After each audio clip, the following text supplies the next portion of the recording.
then I shall read something.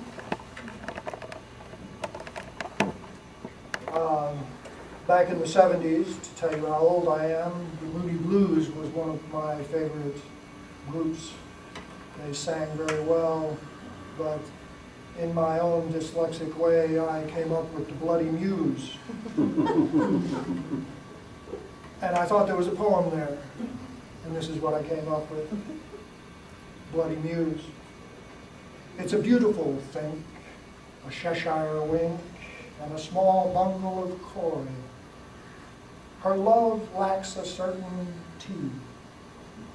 The momentary traps of treason around solitary coitus in season, or blank checks on earthbound string, we sap each other of sling in a disparate need to the groin.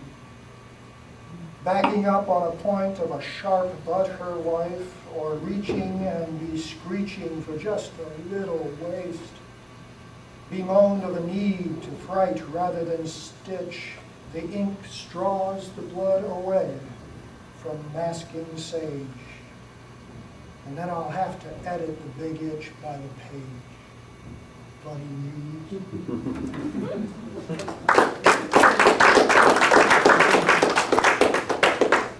My wife of 34 years and I are 2 weeks into the silent treatment. Blissful peace.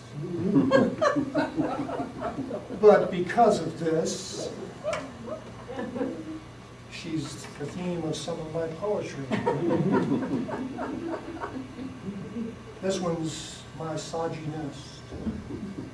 I love women. They're cute, cuddly, and often beautiful.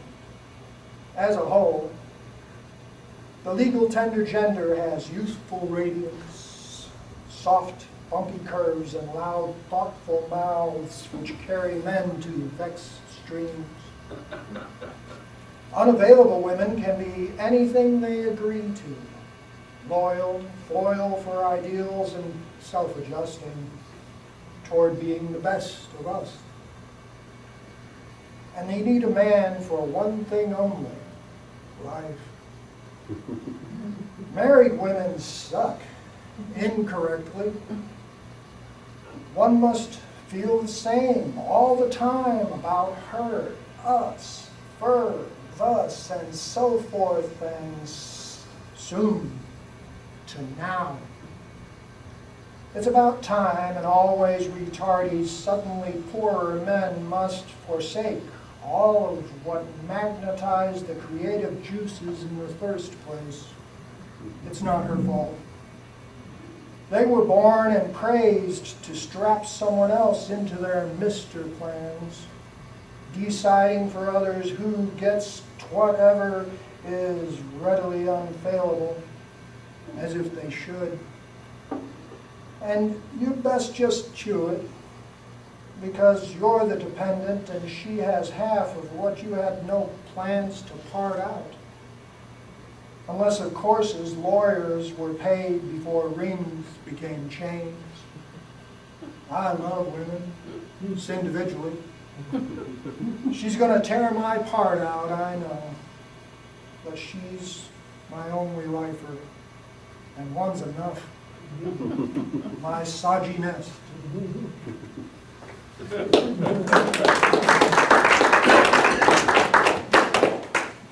I'll read one more. Love story. There is no happy rending, relating ships passing on perturbed relent seas of as sits and do come, carry off with a wink and a guile, never weighing rancor, left in white-capped swells and laments unheard, unsaid, and screamed at walls that don't listen either. Marriage is a cons try advance against lonely hearts when minds and bodies wither and turn on souls. So we say together how we avow this and that just to pad needs and wants opposing time and the prevailed winds and rains. What marriage really is can be defined by this individual, but it will be dispossessed by both, or we'll all be kept at pay for our taunts and deeds. For the oldest reason of all, who dare to try to love for life.